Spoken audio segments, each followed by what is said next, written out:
Assalamualaikum warahmatullahi wabarakatuh. Waalaikumsalam warahmatullahi wabarakatuh.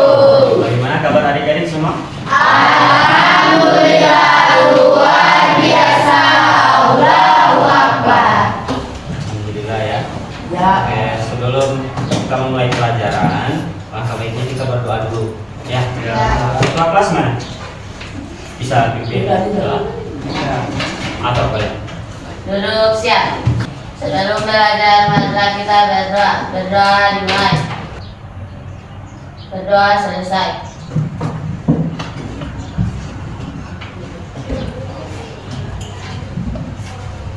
Terima kasih. Ya, Bapak mau bertanya dulu untuk adik-adik. Minggu kemarin adik-adik sudah belajar tentang materi apa? Nah, baru minggu kemarin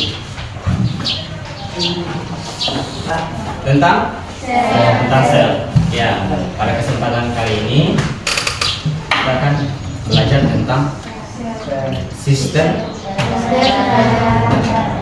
peredaran darah pada manusia. Ya, sebelum kita belajar lebih lanjut, Bapak mau bertanya dulu. Ketika kita mengalami luka, apa yang keluar dari luka tersebut? Darah itu warna apa? Betul. Ya. Kebetulan darah merah. Mengapa darah berwarna merah?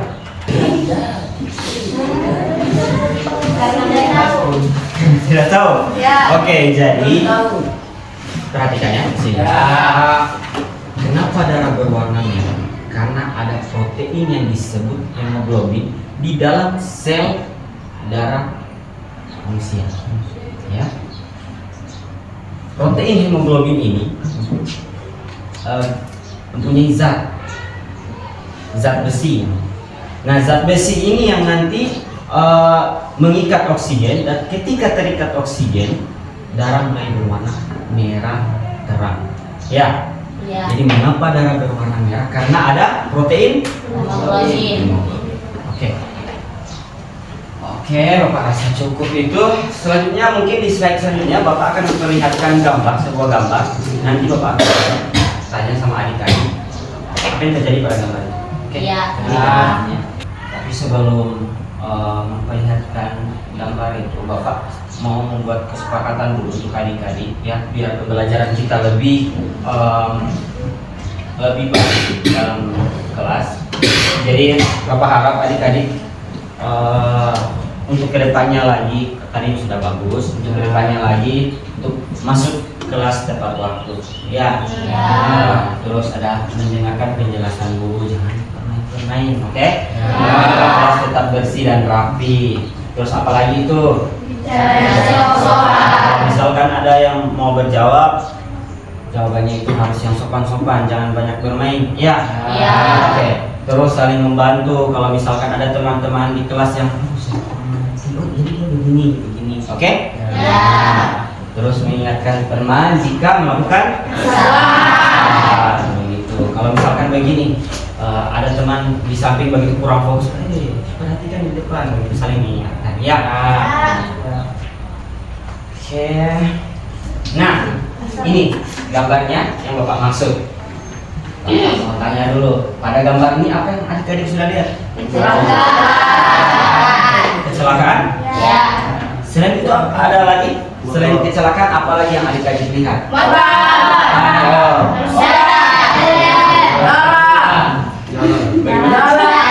Darah. Oke.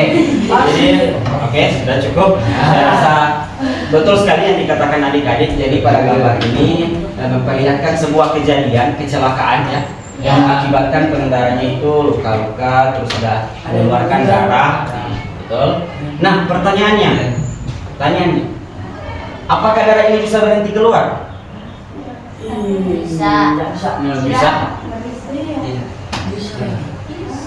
Bisa. Coba yang bisa mana? Yang bisa coba angkat tangan. Apakah darah yang keluar dari luka itu? Oh iya. Nah, darah yang keluar dari luka itu apakah bisa berhenti? Bisa. Bisa. Menjawab tidak? Mana? Oke, jawabannya bisa berhenti. Mengapa? Ada yang tahu kenapa luka ini bisa berhenti? Karena bisa diobati. Oke. Ada lagi? Ada lagi? Bagaimana? Bisa darah. Oke, ada lagi? Hah?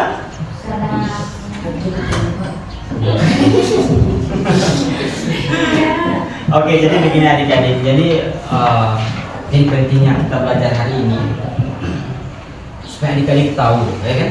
Kan di sini kan pernah kejadian misalkan ibu suruh iris bawang, terus orang petani itu ada iris begitu. Nah, pernah kan? Kita pernah adik-adik pernah merasakan luka. Nah, jadi pada saat luka terus keluar darah di situ, kalau adik-adik fungsinya, kalau adik-adik sabantar mendengarkan penjelasan dengan baik, maka adik-adik akan mengerti. Terus jawaban yang kenapa sampai darah bisa berhenti, adik-adik juga bisa tangkap begitu. Ya, jadi begini. Darah bisa berhenti itu karena ada salah satu jenis itu sel darah namanya trombosit. Ya. Trombosit. Nah, ketika mengalami luka, trombosit ini akan langsung menempel ke area yang rusak atau luka. Jadi nanti sebentar Bapak akan tampilkan video. Dari situ lebih jelas. Jadi adik-adik harus perhatikan, oke? Nah, ketika trombosit ini menempel, jadi ketika kita mengalami luka, trombosit ini akan menempel ke arah bagian yang rusak atau luka untuk membentuk sumbat awal. Kemudian faktor pembekuan darah akan menghasilkan benang-benang fibrin, benang-benang fibrin yang menjerat trombosit ini. Trombosit ini dengan sel darah lain untuk membentuk bekuan yang lebih kuat sampai menutup luka maksudnya. Oke. Bisa paham ini? Bisa tangkap? Ngantuk ya? Udah capek ya? Iya. Semangat dulu, semangat semua ini. Ya. Kalau tidak semangat kan belajar di luar. Tidak. Oke. Ya jadi begitu. Jadi saya ada luka kan di sini. Baru dia punya darah sudah berhenti. Oh itu karena ada satu jenis sel darah yang dia punya nama itu trombosit yang menempel ke area luka itu untuk menutup bagian luka. Ya. Paham adik-adik? Paham. Kalau misalkan paham jangan lupa ditulis biar sampai di rumah adik-adik bisa belajar ulang. Begitu, oke? Nah, supaya kalau sebentar ada kaum pertamanya yang tidak sekolah misalkan di luar sana, kamu pintar ya bisa tahu ya, nah, kan hebat itu. Ya. Trombosit. Nanti sebentar ada punya penjelasan ya. Paham adik-adik ini? Paham. Kalau sudah paham, Bapak akan perlihatkan tujuan pembelajaran kita hari ini. Jadi tujuan pembelajaran kita hari ini adalah murid dapat mengidentifikasi komponen darah manusia serta fungsinya. Maksudnya adik-adik itu harus dapat mengamati belajar terkait darah yang ada pada manusia serta fungsinya. Pada apa tumbuhan? Oh. Oke, ya itu tujuan pembelajaran kita hari ini. Selanjutnya langkah-langkah kegiatan yang akan kita lakukan hari ini. Langkah-langkah kegiatan yang pertama ada pembentukan kelompok. Jadi Bapak mau sebelum coba perhatikan dulu sini. Jadi Bapak mau sebelum Bapak tampilkan video pembelajarannya, Bapak mau itu adik-adik untuk membentuk kelompok dulu, ya, bentuk kelompok. Terus nanti setelah terbentuk kelompok, adik-adik mengamati video pembelajaran, ya. Terus setelah adik-adik sudah menonton video pembelajarannya, barulah adik-adik sebentar saya akan kasih lembar kerja untuk setiap kelompok. Nah, setelah selesai jawab lembar kerja itu, baru adik-adik presentasi, ya, setiap kelompok. Oke, bisa? Bisa. Oke, kalau bisa Bapak mau bikin kalian satu kelas ini jadi 4 kelompok. Ya. 4 kelompok Bapak mau adik-adik untuk berhitung 1 sampai 4 mulai dari sini dulu. 1, 2, 3, 4, 5 tuh. 4, 1. Jadi coba adik-adik duduk sesuai kelompok.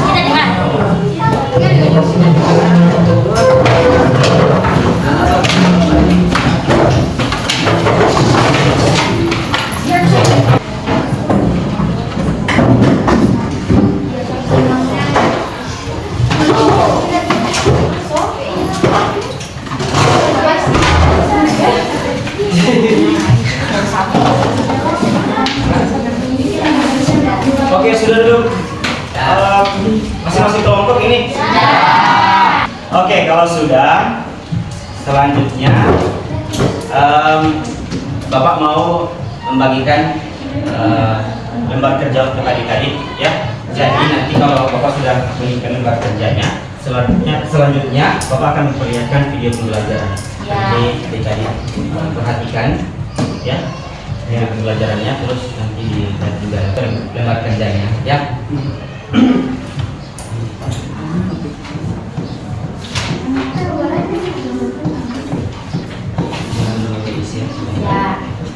Oke, sudah semua? Sudah. Oke, kalau sudah, Bapak akan menayangkan video pembelajaran.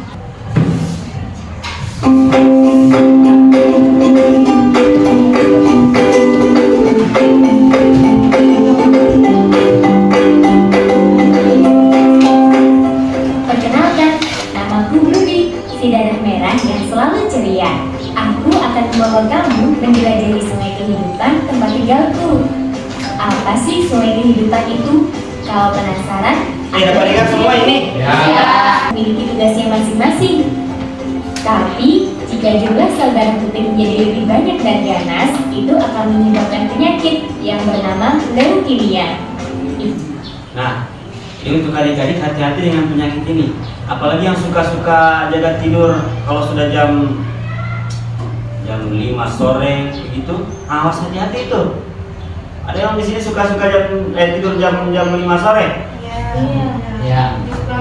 Nah, kalian penyakit begini selesai kamu. Itu sangat mengerikan. Sel darah putihmu akan memakan sel darah merah. Mari kita lihat sel yang disungguh lagi. Nah, itu dia. Kalau yang berbentuk seperti bintang itu namanya trom. Nama panjangnya trombosit. Nah, ini yang saya maksud tadi. Ini yang akan nanti berperan menutup luka. Nah, jadi perhatikan baik-baik, ya.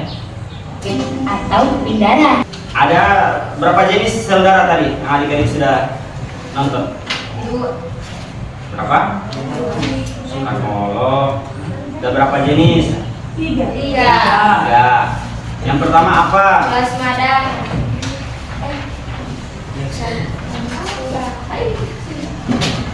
eosinofil, eosinofil, eritrosit. Ya, itu yang pertama. Yang kedua, apalagi? Atau yang begini yang menutup luka? trombosit, Trombosit. Ya. Oke, adik-adik, saya rasa itu cukup untuk video yang tadi. Nah, coba perhatikan dulu lembar kerja masing-masing kita. Saya lihat juga teman-teman yang lain. ya, Nah, di lembar pertama di situ ada kelas, ya. ya, Nah, di kelas itu nanti isi kelas masing-masing. Terus ada kelompok berapa. Terus anggota, perhatikan. Terus ada anggota kelompok. ya, Anggota kelompok itu ada berapa kalian, terus tulis juga nama-nama kalian biar saya bisa tahu. Ya. Terus di lembar yang kedua itu ada soalnya yang paling bawah. Ada berapa soal di situ? 3. Nah, soal yang pertama ada pertanyaan? Tidak ada. Oke, kalau tidak ada pertanyaan, selamat bekerja.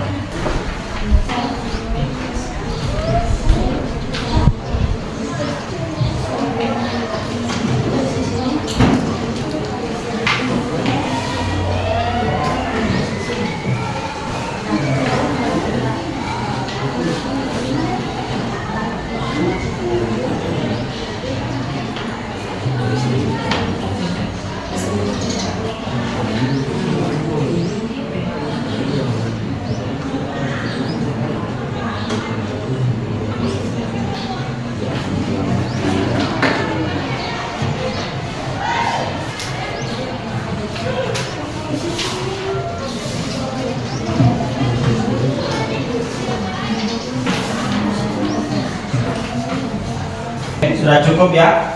Jadi sudah lumayan waktu yang Bapak kasih. Jadi selanjutnya Bapak mau adik-adik untuk setiap kelompok mempresentasikan jawaban dari adik-adik semua. Ya. Coba kita mulai dulu dari kelompok 3 untuk mempresentasikan jawabannya. Ya. Ya, silakan. Assalamualaikum warahmatullahi wabarakatuh.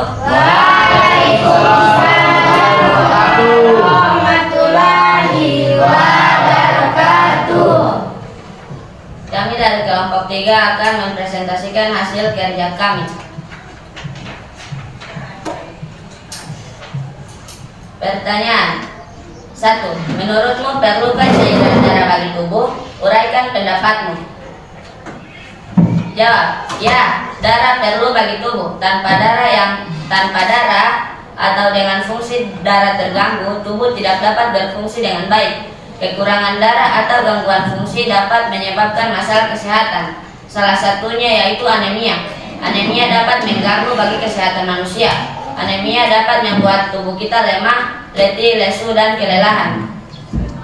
2.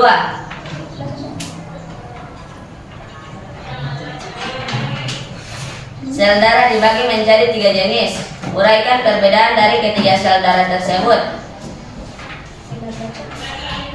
2.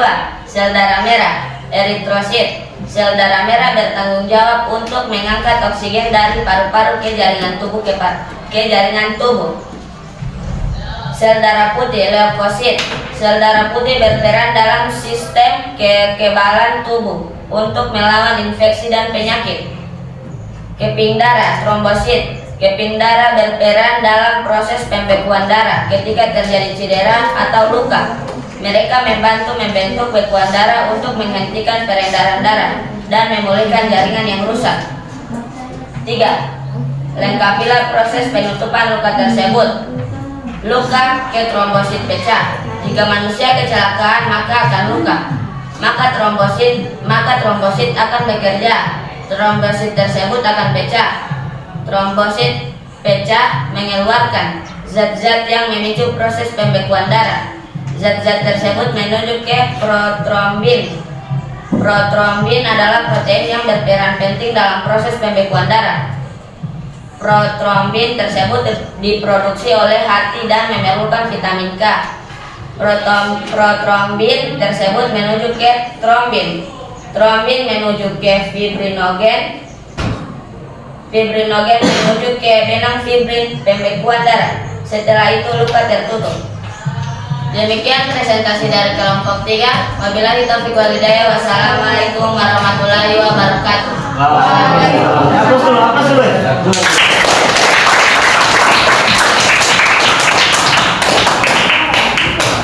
Jadi selesai sudah untuk presentasi dari setiap kelompok. Oke, jadi mari kita ulas kembali untuk jawaban dari lembar kerja dari setiap kelompok. Coba lihat, bukan dulu kalian ke lembar kerja itu. Lihat jawaban nomor 1. Nah, pada jawaban nomor 1 itu sudah betul sekali. Untuk setiap kelompok saya lihat tadi sudah mempresentasikan untuk jawabannya. Nah, di sini Bapak hanya menambahkan saja. Jadi cairan darah itu sangat penting dan mutlak diperlukan bagi tubuh untuk kelangsungan hidup. Ya. Tanpa cairan darah, organ-organ tubuh tidak akan mendapat oksigen dan nutrisi yang dibutuhkan. Jadi tanpa darah, jadi tanpa cairan darah, organ-organ tubuh tidak akan mendapatkan oksigen dan nutrisi yang dibutuhkan serta tidak dapat membuat limbah metabolisme. Ini tambahan saja dari Bapak. Tadi sudah bagus untuk jawaban dari kerja kelompok. Ya, untuk nomor 2. Jadi nomor 2 itu Bapak mau tanya dulu. Kalau yang disebut sel darah merah itu apa? Eritrosit. Apa? Eritrosit. Gimana nih? Selesai. Apa? Eritrosit. Yang disebut sel darah merah itu apa? Eritrosit. Kalau sel darah putih?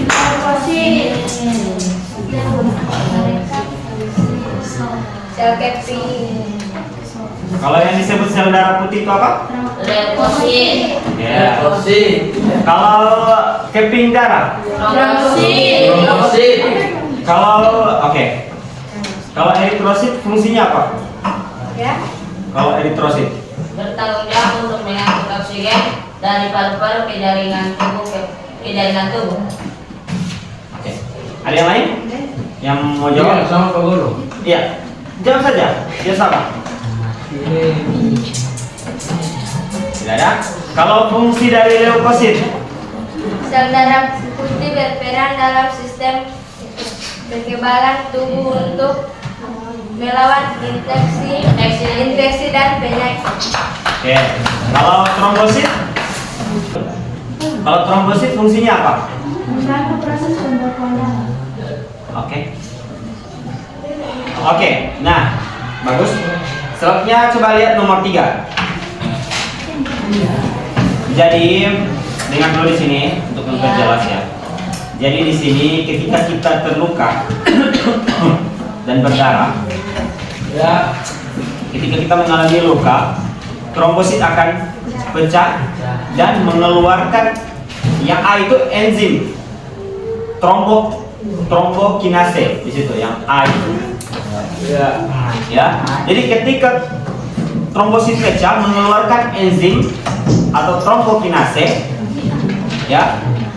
Nah, trombokinase ini akan mengubah senyawa yang itu protrombin menjadi trombin yang B, jadi trombin.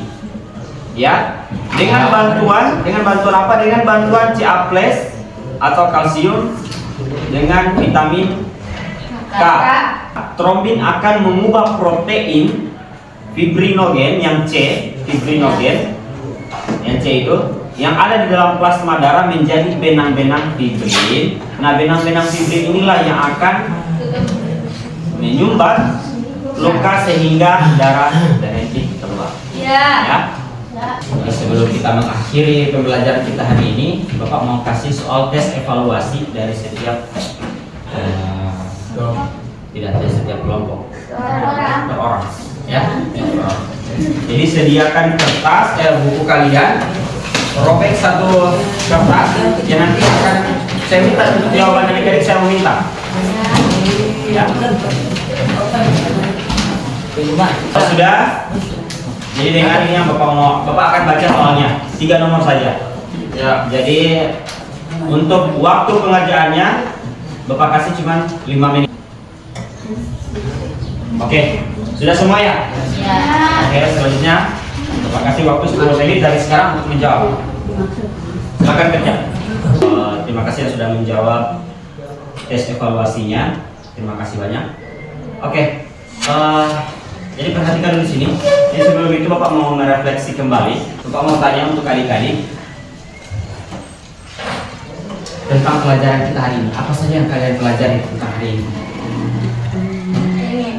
Sel darah, sistem peredaran darah, Sistem peredaran darah pada manusia. Ada lagi? Darah. Apa yang yang menarik pada pembelajaran kita hari ini? Meneruskan LKPD. Kenapa? Meneruskan LKPD. Sama apa lagi? Apa? Presentasi. Oke, ada lagi? Kerjasama. Kerjasama. Bagus. Ada lagi? Oke, terima kasih. Berakhir sudah perjumpaan kita hari ini, pembelajaran kita hari ini. Ya. Terima kasih banyak. Aplaus dulu untuk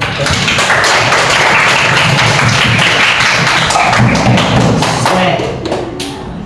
Nah, jadi ya sebelum kita akhiri pembelajaran kita hari ini, alangkah baiknya kita berdoa. Duduk siap. Sebelum mengakhiri pembelajaran, marilah kita berdoa. Berdoa mulai.